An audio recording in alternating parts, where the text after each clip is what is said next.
People who look for shaitan, they'll find him. There he is. Iblis, Khabis. Grab hold of him. Yeah, let's tear him apart. It's him. So they'll come to him and they'll say, Iblis, Mr. Big Man, the biggest of all big men, Mr. Big Man. You're the one who led all of us to Jahannam are going today because of you. He's going to say, Iblis is crafty, but you're going to see how crafty is on the Day of Judgment. He's going to say this. إِنَّ اللَّهَ وَعَدَكُمْ وَعَدَ الْحَقِّ وَوَعَدْتُكُمْ فَأَخْلَفْتُكُمْ.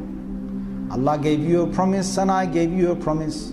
Allah gave you the promise of the Quran and I gave you a promise of whispering into your minds and your hearts.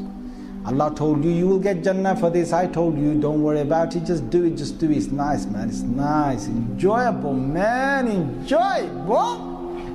I said that to you. وَعَدْتُكُمْ فَأَخْلَفْتُكُمْ. I gave you a whisper in your hearts and I promised you, don't worry about it. You didn't listen to Allah, but you listened to me.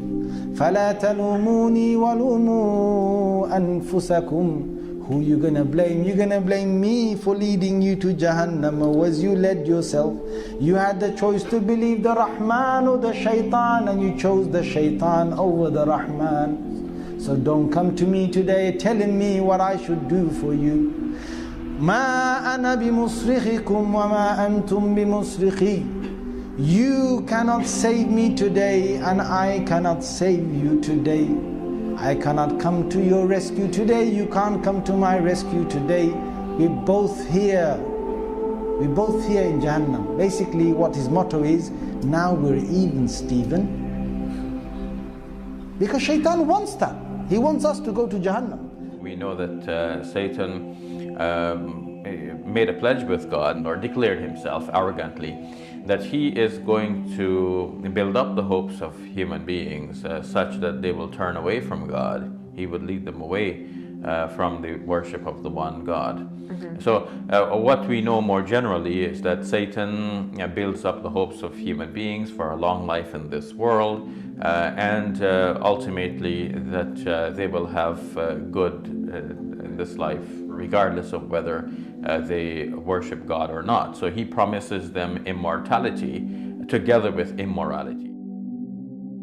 When the final judgment is made and God reveals his power and his control, that is when people will realize that Satan has beguiled them, and Satan himself will now confess, I made a promise to you and that was a false promise. God has made a promise to you, that was the true promise.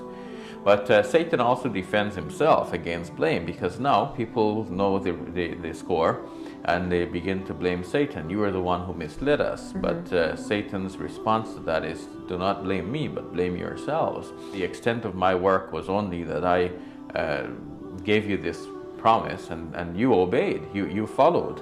So don't blame me, blame yourselves. And in the end, even if you were to blame Satan, Satan says, I am not able to respond to your cries, nor would you be able to respond to my cries. And certainly for the wrongdoers, there is a painful punishment.